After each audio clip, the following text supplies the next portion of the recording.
Well, this is what you've been waiting for, right? The scientific evidence. In order to give it more significance, we had to cover a fair amount of detail in sessions 1 and 2, but now we get to respond to the claim of those who say there's no scientific evidence for a worldwide flood. Sessions 3 and 4 are going to show you just how false that claim is. So with that in mind, let's jump right into it. Session 3, Scientific Evidence for the Genesis Flood. Author and international speaker Jay Seegert holds degrees in both physics and engineering technology. As founder of the Starting Point Project, Jay passionately seeks to help people establish a biblical worldview based on the authority of Scripture. For the past 35 years, he has been graciously tackling tough questions regarding the Christian faith, especially in the often intimidating world of science, bringing it down to a level that everyone can understand. We trust you will enjoy this Creation versus Evolution series as Jay delivers a fascinating talk entitled The Genesis Flood.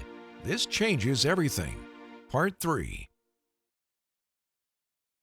Well, welcome back to the Genesis Flood. This changes everything. We are finally in session number 3 where we're going to actually really, truly jump into the scientific evidence. I've had a lot of background up to this point, but you can probably see why if we skipped those 2 previous sessions, you'll lose a lot. You lose a lot of the wow, like I had no idea how big of a deal this was. If we just went right into the evidence, you'd say, yeah, I believe in that flood, that it actually happened, and you'd move on. But now you know that you can share the validity of the flood to bolster the rest of the Bible and why it's such a significant event, why it's in the Bible, what difference it actually makes. So with that, here's an important point about this evidence. If there is no real evidence, then how can God hold us accountable for dismissing the creation account or the flood? And we covered that in some previous sessions. Romans 1, 19 through 20 is talking about creation. It says, because that which may be known of God is manifest in them. It's talking about skeptics.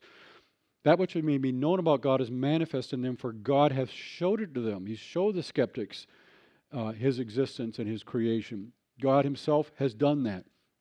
For the invisible things of Him from the creation of the world are clearly seen, being understood by things that are made, even eternal power in Godhead, so that they are without excuse. What God is saying here is He's given everyone so much evidence for His existence in nature and then even supernaturally, instilling in them that He does exist. He's given them so much that they are without excuse. They will never be able to stand before Him and say, I would have believed in you, but you didn't give me any evidence. God says, no, I've given you more than enough. Just in the creation. Apart from written Scripture, He's saying nature itself screams that God exists, so everyone is without excuse. And then we talked about 2 Peter chapter 3 and the flood, that the skeptics are willingly ignorant of the 2 things. They ignore the original creation account, and then they ignore the flood. If there really isn't any evidence for creation, and there's no real evidence for the flood, then how could God hold us accountable? How could He say, how could you not believe in that? We could say, there wasn't any evidence. And skeptics say there's no evidence, but even a lot of Christians say, well, you can't take the flood seriously because there's no evidence. I mean, geologists don't believe there was a worldwide flood. Well, if there isn't any evidence for it, then God can't hold us accountable, which means then God is a liar again, which is just, you got to be careful when you go that far with your conclusions. So jumping into the evidence finally, we're going to look at 8 lines of evidence. We'll do 5 in this session. We'll do 3 in the next one with some bonus stuff after that. So let's jump right in. Evidence line number 1. We have marine fossils on top of mountains. Marine fossils, sea creatures fossilized on top of mountains. The Himalayas, over 5.5 miles high. That's where Mount Everest is. How do you get sea creatures fossilized on top of mountains? It's not like these sea creatures are getting sick and saying, I want to fossilize on top of a mountain. I'm going to see if I can get up there before I die and get buried rapidly. No, it's not going to happen. It makes sense that the mountains were lower in the past and got covered with water, bearing sea creatures, and then they rose up after that. We have crinoids and ammonites. Again, there's millions and millions of these sea creatures buried on mountains. And the Bible says in Psalm 104, 6 through 9, Thou coverest it with the deep, talking about the earth, as with a garment. The water stood above the mountains. At thy rebuke they fled. At the voice of thy thunder they hastened away. They go up by the mountains, they go down by the valleys, unto the place which thou hast founded for them. This is the King James. I grew up with the King James, so I happen to use that. It's not always the easiest to understand. The Hebrew here actually indicates that it's the mountains that are going up and the valleys or trenches that are actually going down, moving this water. It goes on to say, thou hast set a bound that they may not pass over, that they turn not again to cover the earth. So the mountains are rising at the end of the flood. The valleys or trenches are going deeper. So the mountains catastrophically coming up with the plate tectonics, pushing water off of them back into the oceans, which are getting deeper. The ocean basins are dropping. You get trenches. So it's moving off, and God did that. Why? To set a boundary so that the waters could never return again to flood the earth. Not only did God promise us He wouldn't do it again, it's kind of physically impossible because the mountains are higher now than they used to be, and the trenches and valleys are much deeper. Yeah, but there's not enough water on the planet to flood the earth. That's a silly story. Well, if you were to take the earth and smooth it out like a cue ball, so push the mountains down, shove them, put them in the ocean basin, so it's nice and smooth like a cue ball. There is enough water just in the oceans to cover the earth 1.7 miles deep. That's a lot of water. That's just the oceans. A few years ago, they discovered there's probably 3 times that much water in the layers of the earth, deep down. So there's plenty of water if you just include the ocean water. Now they realize there's even more than that, and with the fountains of the deep open up, some of the water is coming from within the earth. Some of it probably went back there after the flood. Most of it went back in the oceans. But not a problem. The water is not an issue, but people will use that to make fun of the flood story. Second line of evidence, rapid burial of plants and animals. This is really important. What's the standard story of creating a fossil? You're in a classroom, they might talk about dinosaurs becoming fossilized. So you have some dinosaur that dies, and it's maybe in a little pond or whatever, and the sediments are coming slowly and covering it up, and eventually it gets buried completely with more layers there. And then maybe they get tilted up a little bit, and then erosion happens to cut off some of the top, and more of the bones get exposed. That's the standard story. That actually is a silly story. If those layers formed slowly by the processes we see today, which is what they tell us, those bones would have rotted away long before they got buried. You have to bury something rapidly to fossilize it. Otherwise, it gets eaten away, especially from the oxygen in the atmosphere. So you bury it rapidly, it can turn into a fossil. So the fact that you've got all these layers all over the planet, literally filled with billions and billions of fossils, tells us those layers had to be laid down rapidly. We have a fossil of a fish inside the stomach of another fish. When this thing got buried, it had just swallowed that fish. This didn't get buried over hundreds or thousands or millions of years. All that would have rotted away. It was buried so fast it couldn't digest its lunch. This guy was actually starting to eat lunch. He's in the process of eating another fish, and he gets buried so rapidly the whole thing gets preserved. And there's lots of these examples. I was speaking over in the United Kingdom. My wife and I got to go to the Natural History Museum there. And inside they had this ichthyosaur. There were 6 unborn young inside this one. So it was pregnant, and it got fossilized so fast, buried so fast, that it preserved all those details. This is not slow, gradual burial. Then we have the Archaeopteryx, famous fossil. We could talk about evolution here. We're going to skip that and just look at the position that it's in. It's in what we call the death throes position. When animals get buried in mud, water, whatever, they start to suffocate. They arch their necks and trying to get air. And we see so many creatures in this position because they were buried catastrophically. They didn't get just sick and lay down and then eventually get buried. No, they were buried catastrophically. Then we have massive fossil graveyards, tons of fossils. If these things are dying occasionally and getting buried over long periods of time, you'd see some here, some there. You wouldn't see graveyards like, oh, I'm going to die. I better go lay down on this pile of bones over here. No, these things were buried catastrophically. I had the pleasure of going on a dinosaur excavation last summer. It was in western Colorado, and it was very close to a place called Dinosaur, Colorado. I didn't know Dinosaur, Colorado existed until I was driving to the excavation site, and I saw this. I thought, I got to drive there so I can say I was there. So I did. And I saw this sign here, Dinosaur Bible Fellowship. There's a church named Dinosaur Bible Fellowship. I thought, It's probably a pretty interesting church to attend. So here's me digging up, I think it's a femur of a Camarasaurus. If you don't know what kind of dinosaur that is, this thing is 66 feet long, 44,000 pounds in weight. Massive. If I was standing next to it, which I wouldn't do, but if I was, that'd be, a scale there. This thing was huge, and so we dug up some of those bones along with other bones. Well, why were we digging up those bones? We're actually looking for soft tissue in red blood cells.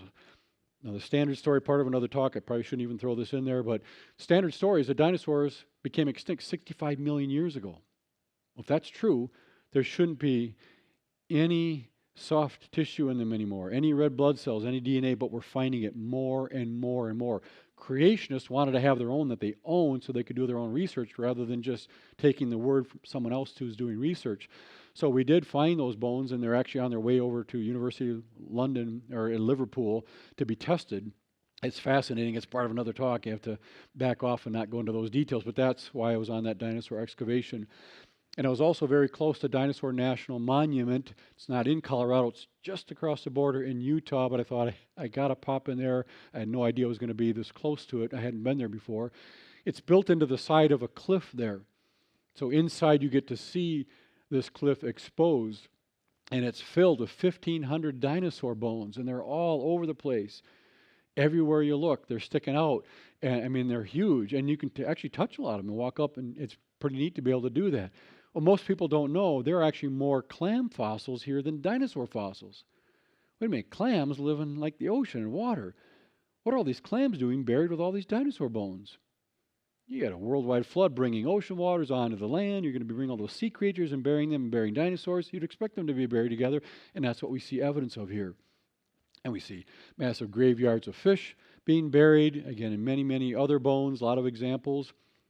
Mont-Saint-La Mines over in France, very interesting what we found there. Hundreds of thousands of sea creatures, again, sea creatures, buried with amphibians, scorpions, spiders, millipedes, other insects, reptiles.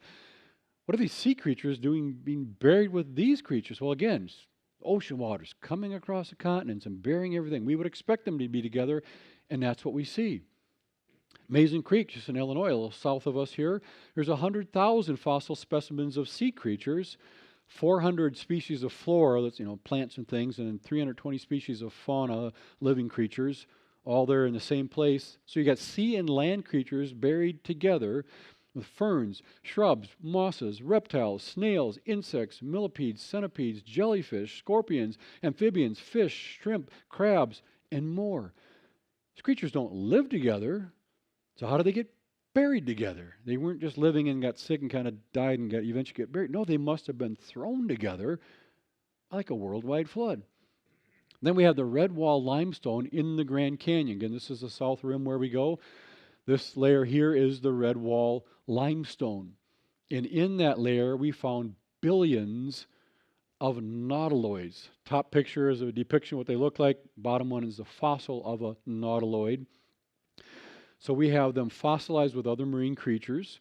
They're in a 7-foot thick layer in the red wall limestone. It covers over 10 to 20,000 square miles, 180 miles from northern Arizona to southern Nevada. That is a massive area having billions of nautiloids, and a lot of them are all in the same direction.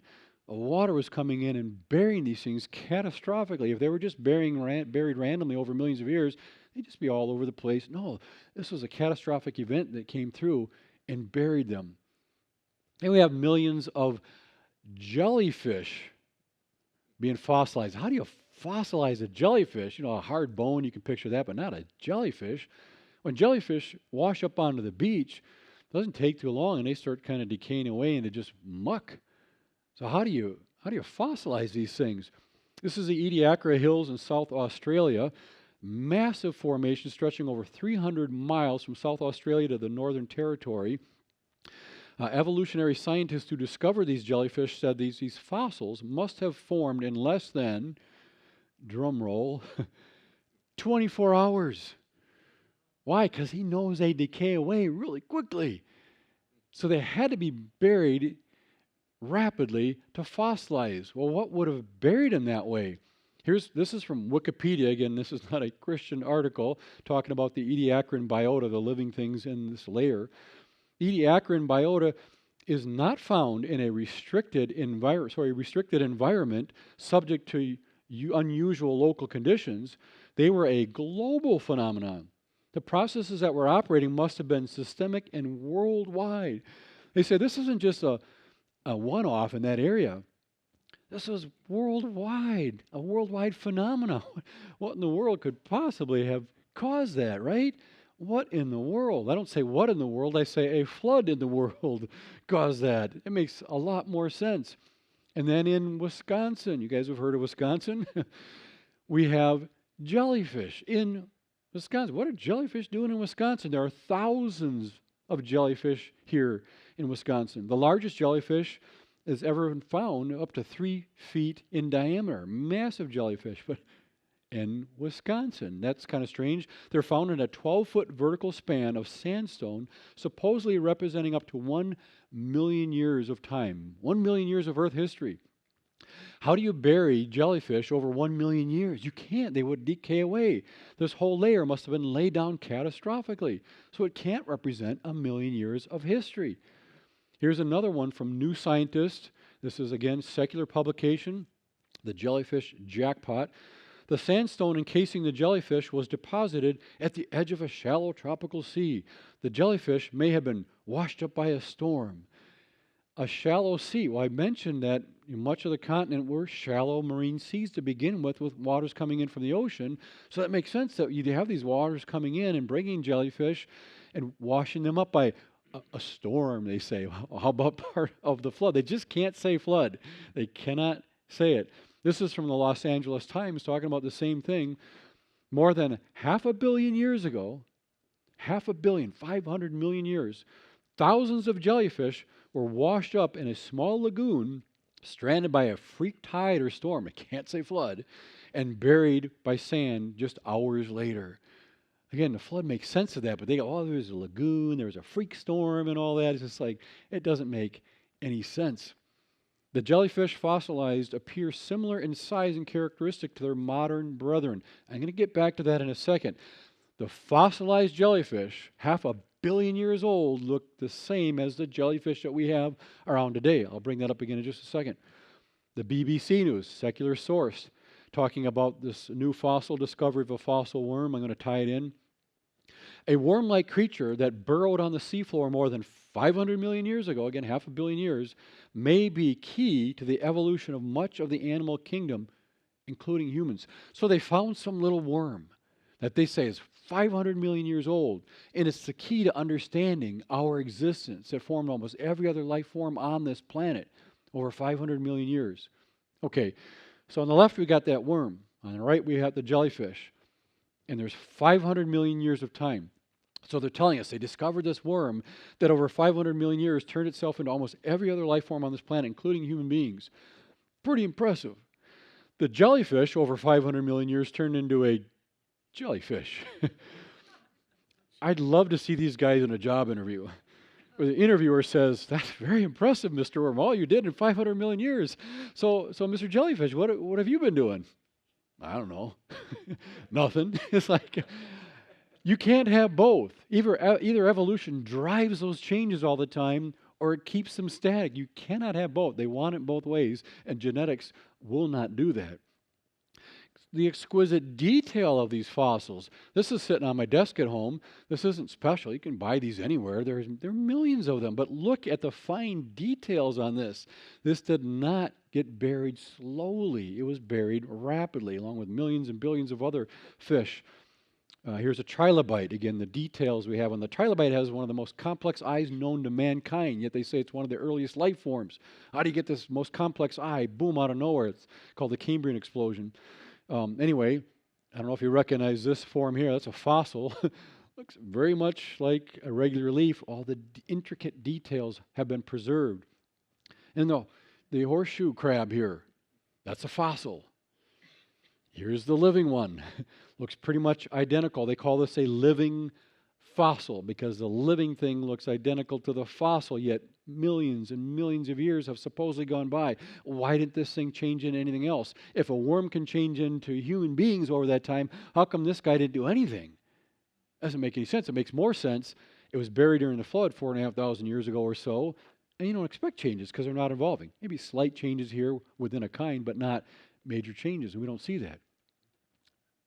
Details of a snake preserved. You got a bee here. We have a dragonfly that looks very much like a dragonfly, except it's hundreds of millions of years old. Further evidence of not only rapid burial, but successive. So each layer was laid down rapidly, but then the next one came shortly after that. This is very interesting. Something called polystrate fossils. Poly meaning many, straight meaning strata, many layers. We have examples of trees growing through or existing through multiple layers here. So here's the secular story. Let's say this layer down here was laid down 200 million years ago. And then this tree started growing in that layer. And then it apparently stood there for millions of years as it's waiting for the other layers to eventually come and bury it. It's physically impossible. The tree would have rotted away long before those layers got there. And there's no branches, no leaves and all that. Gone. And take a look at the bottom of these trees. They're missing something. We like to call them root systems. These trees were not growing here. They were growing somewhere else, catastrophically torn apart from their root systems and rapidly redeposited here in a single event like a global flood. Sometimes we find these trees laying sideways. They weren't growing there. Here's an actual photograph of a polystrate fossil tree going up through multiple layers. They're relatively common. Rapid and successive burial. Fourth line of evidence, rapid or no erosion between the layers. So it seems like they're laid down quickly, the next one comes quickly, and in between there's really nothing going on. And that's very significant. I told you that I lead Grand Canyon tours. We walk along the rim, then we take a bus down to the river. Well, last year, another group said, would you come down to Arizona, give us a lecture? And then their group actually hikes all the way down to the Colorado River. 6 hours to get down. It's 1 mile change in elevation, but 6-hour hike. Stayed overnight, got up at about 4 in the morning, put headlamps on, and hiked out a different path, which is even steeper, which takes more energy. I know the physics behind that. My son went with me, and we went in February, so there's ice and snow at the top. We're wearing cleats and all that, and then it warmed up to about 45 at the bottom.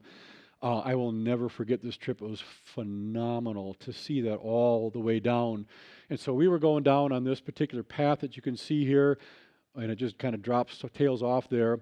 The circle here, those are people for scale. Just the whole thing as you're going through is just absolutely massive.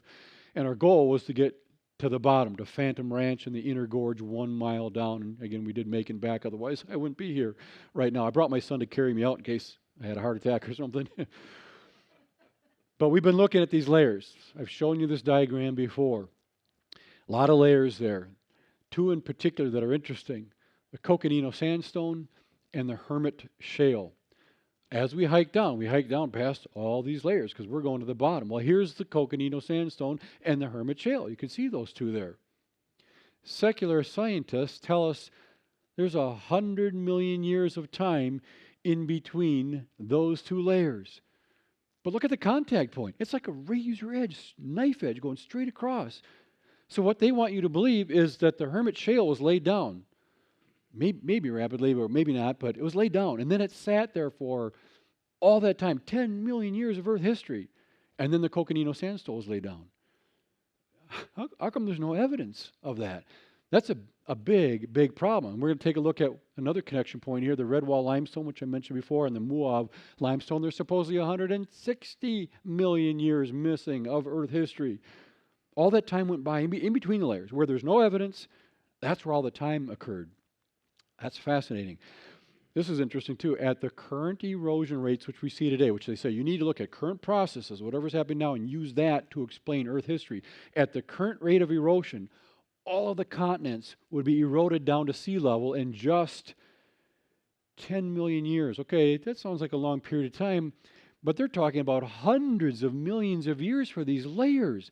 In just 10 million years, they should have all been worn down by now, but they're not. There's not that much erosion. So it's not the slow, gradual processes that accounted for all this. It was something catastrophic. And then one other connection point here. This is called the Great Unconformity. There's supposedly up to 1 billion years of time missing. They don't know what happened, but somehow 1 billion years of Earth history went on between those more solid granites and Vishnu schist type rock, and then the Tapete sandstone, which is the first sedimentary layer that was laid down on top of that. It really doesn't make any sense at all. So the Tapete sandstone, the first sedimentary layer in the Grand Canyon, is in the blue there. The original creation rocks, the Vishnu schist with some Zoroastrian granite extruded in there, is at the bottom there. You've seen that's where that is. Coming back to Wisconsin here, many of you have probably been to Devil's Lake. Absolutely beautiful area. I was just out there last weekend, I think, or so, and I'm bringing in a scientist, geologist from ICR, picking him up tomorrow at the airport, and I'm taking him out here. He hasn't been here. I got to show him something cool that I'm going to show you here next, or soon anyway. This is called Devil's Doorway. Interesting formation. This couldn't have stood there for very long. It would have crumbled a long time ago, but if it was formed catastrophically, it makes sense it could be still there, precariously balanced. That's called, again, Devil's Doorway. But here's me standing in front of some rocks, and if you were hiking Devil's Lake, you'd walk up there like, oh, some rocks. They're just rocks, right? Well, go back to the Grand Canyon and the layer between the original creation rocks and the Tapete sandstone. The Tapete sandstone I mentioned is the first layer that was laid down in the flood. The flood came along and ripped up the rocks, solid rocks below, and started laying down sedimentary layers. Well, guess what?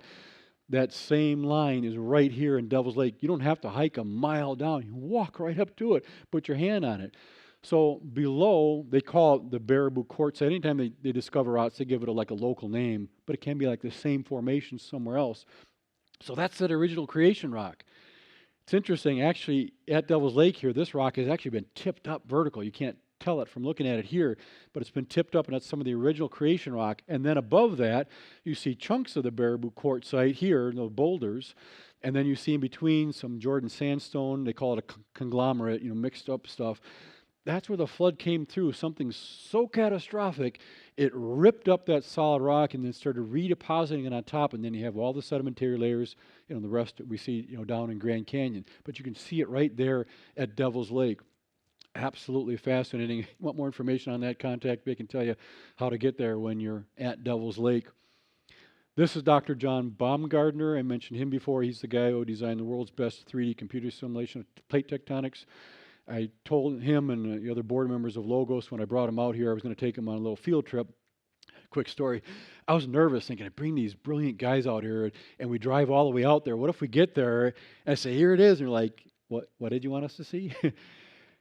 Dr. Baumgartner said this is the best example he's seen of what's called the Great Unconformity. Now, an unconformity is something that doesn't conform.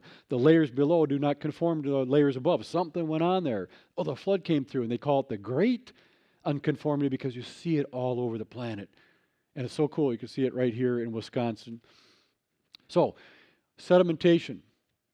Scientists told us for years and years and years, all the layers in the earth formed by slow, natural processes, wind and rain and storms or whatever happening over time, form those layers over hundreds of millions of years. Well, when they realize the only way you get a fossil is to bury it rapidly, they realize they're losing their story here. But they're not going to say, oh, I guess the Bible's right, let's go to church and worship Jesus. They're going to be creative and try to come up with some spin on it. So they did. All the time is in between the layers. Like I said, we're all 1 billion years here, 10 million there. All the Earth history happened in between the layers where you don't see anything. Well, isn't that nice? Your evidence of something happening is the lack of evidence. Well, there's a problem with that twist in their story. Let's say that this layer at the bottom was laid down rapidly. Like they'll admit, oh yeah, fine, that was laid down rapidly, a local flood or something, a storm that came in and buried creatures, and that's how you get fossils there. But then it sat there for millions of years. If that layer sat exposed to the earth for millions of years, you would see erosion in the top of it, wouldn't you? You should see soil developing, plants growing, something called bioturbation, animals burrowing up and down in the layer. And then the next layer would come along and fill that in rapidly, make fossils, and if that layer sat there for millions of years, you'd see erosion there too, sometimes very significant. And then that would be filled in rapidly, they say, making more fossils, and then that layer sat there, and we'd see more erosion on that. Take a look at the contact points here. They're just kind of going all over because of the erosion. That's what we should see if their story that they're telling us is true. What do we actually see? The layers are like pancakes. I should not use this in the morning. I didn't have breakfast. This is looking really good. But the layers are like pancakes straight across. I got a bunch of examples. There's painted desert in Arizona, straight across. No evidence of all this erosion in between. There's more layers in a quarry here, more layers here, more layers here, more layers here, more layers here, layers here. Okay, all right. This one doesn't count, and you know why? There's no chocolate in it. This is a complete waste of calories. I don't know why anyone would eat it. So if it doesn't have chocolate, it's not actually dessert, but okay. And then there's more layers. Now we're back to the Grand Canyon. And the little white layer going across the top here, that's the Coconino sandstone that we've been talking about. Some people, especially secular scientists, say this is great evidence against the global flood. Why do they say that? They say it's absolutely a fact that layer was formed in a desert. So you can't have a flood doing all these layers. You can't have this flood making all these layers and then it stops and you have a desert and then you have a flood again. They said, so it's crazy. It just disproves the whole thing. Well, let's take a look at that. Some people believe it was formed in a desert. Others believe, no, that was part of the flood. The Coconino sandstone formed underwater. Well, one of the evidences has to do with what they call cross-bedding. And you can see in this diagram, the layers are on different angles. That's called cross-bedding. And cross-bedding can form in the air and in water. And this is kind of how it works. As you have a flow of water or air going one direction, it's bringing sand with it, and then it falls over that edge. And then it goes further and falls over that edge, and then some more comes. So it's making these layers on an angle like that. That's cross-bedding. And again, it can happen in the air, in a desert, or it can happen underwater. Well, when these things are formed in the air, like in a desert, the angles are between 30 and 34 degrees. When they're formed in water, they're always less than 25 degrees. When you measure these angles, you actually go out and do the real science, measure it, the average is between 15 and 20 degrees. That falls within formed underwater. It's very strong evidence for that. We also have grain rounding, these sand grains that have been either pushed around by the air in the desert for a long period of time or laid down catastrophically in a flood. And then we have different levels of rounding. If they're formed in the air, they would be rounded to well-rounded. I mean, pushed around in the desert, they're going to eventually round off quite a bit. Well, when you measure them, they're only subangular to sub-rounded. They're not well-rounded. That fits being formed in water. Then we have grain sorting. Here's a scale for sorting. If they were sorted in the desert, moved around, they had a lot of time to really sort themselves out. They should be very well sorted to well sorted if it happened in air. You measure it, it's only moderately to poorly sorted. That makes sense if it was laid down quickly with water. Then we have calcium magnesium carbonate, which you all know that that's dolomite, right? I'm not telling you anything new. But again, this is something that you see more in a water environment, not the desert. And then we have sheet silica or mica, these little thin sheets, very fragile. If that was formed in a desert, all that time they'd be broken off and broken up. But you see a lot of that. It makes more sense they were deposited rapidly underwater. Fifth line of evidence, we have massive extension of these sedimentary layers. They're all over the place, and a lot of it. 70% of Earth's surface is covered with a fossil-bearing sedimentary rock that was laid down by water. So the water laid it down, and it's got all these fossils in it, and you only get a fossil if you lay it down catastrophically. That fits in very well with the flood. Again, the Coconino sandstone that we just talked about, we see it there towards the top of the Grand Canyon. They call it the bathtub ring of the Grand Canyon.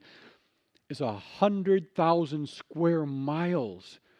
If you put it in cubic miles, it's 10,000 cubic miles of sandstone. You don't have a local storm make that much sediment. So you got the Coconino sandstone in the Grand Canyon, which is there in Arizona on our map. But the entire extent of that sandstone isn't just what's exposed in the Grand Canyon. It goes all across the United States there. It's a massive formation. And so again, here's a layer of the Coconino sandstone, which we know, we just looked at it in the Grand Canyon, but it's not only in the Grand Canyon. You can also go to Colorado Springs in the Garden of the Gods, and you'll see it there. Now, when they discovered rocks there, they give it a different name locally. They call this the Lion Sandstone, but it's the Coconino Sandstone from the Grand Canyon. But you might notice this is like tipped up catastrophically. These layers were pushed. You don't do that with a local storm or anything. Then we have the Supai group in the Grand Canyon. We also see that in Colorado Springs, the Garden of the Gods. They call it the Fountain Formation. And then we have the red wall limestone, which I mentioned before. You see that in Glenwood Canyon. This is to the east, just a little east of Vail. They call this the Leadville limestone here, but it's the same thing that you see in the canyon. Massive, bed of limestone there. If you ever get a chance to go, there is a place called Hanging Lake. You climb way up in the mountains, and there's a lake just hanging up there. It is unbelievably gorgeous. We've hiked up there before. You also see this red wall limestone that's in the Grand Canyon. You see it in the Appalachians.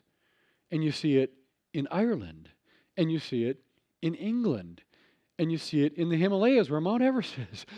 How do you get this one formation all in these continents unless it was a global flood? And then we have the Tapete sandstones, that first sedimentary layer that we talked about. We also see that over in Jordan and other places. In Jordan, it's in a place that you may have seen before, Petra. Some of you have probably been there. I haven't been there yet. I want to get there. When I first saw this, it was an Indiana Jones movie, and I thought, that is such a cool set that they built to film this. And then I found out, no, that's real. It's like, wow. So this is the Tapete Sandstone in the Grand Canyon, but it's way over there in Petra. Then we have the White Cliffs of Dover in England. You've probably all heard about them and seen these beautiful white cliffs. They're chalk beds. There's 1,000 feet thick. Trillions of microscopic shellfish make up these chalk beds. The secular explanation is that this was formed a fraction of an inch every 1,000 years. How do you get all these shellfish to fossilize if you're forming it that slowly? It's not going to form. And these shellfish were also fossilized with other creatures. They were buried with crinoids, fish eating other fish. I showed you that one fossil, a fish inside the stomach of a fish. Turtles, birds, dinosaurs, and plesiosaurs. How do they get fossilized with these marine creatures unless there was a global flood? And again, it's worldwide extent, these cliffs that we see here. They're in Northern Ireland, Europe, Israel, the Mount of Olives, Turkey, Egypt, Kazakhstan. They go from Nebraska to Texas and in Western Australia. It's all over the place. Again, a global catastrophe. That was the first 5 lines of evidence. We went through it really fast. We have 3 left that we're going to cover in the final session, along with one other topic that's related to a global flood, very powerful evidence. So again, we're going fast. I kind of hope that you're overwhelmed. Like this is, I can't remember all. You have to remember it all. You just have to trust God's word, realize there's so much science behind it that if you do need the evidence and you run into a skeptic, say, hold on, I heard a talk, I don't remember any of it, but I heard a talk, I'll get back to you with 8 lines of evidence. And then you can watch the videos again or contact me and share that with other people. It's not about memorizing these things. It's about realizing you can trust the Bible, and there's a lot of reason to it. It's not a blind faith whatsoever. So appreciate you again putting up with me talking so fast. That was session number 3. We will be heading into session number 4, part B of the scientific evidence. Got some real cool things coming up. I know you're going to enjoy it. Look forward to seeing you then. We hope you enjoyed this presentation and trust it was an encouragement to you. For more information about our ministry and resources, visit us online at thestartingpointproject.com.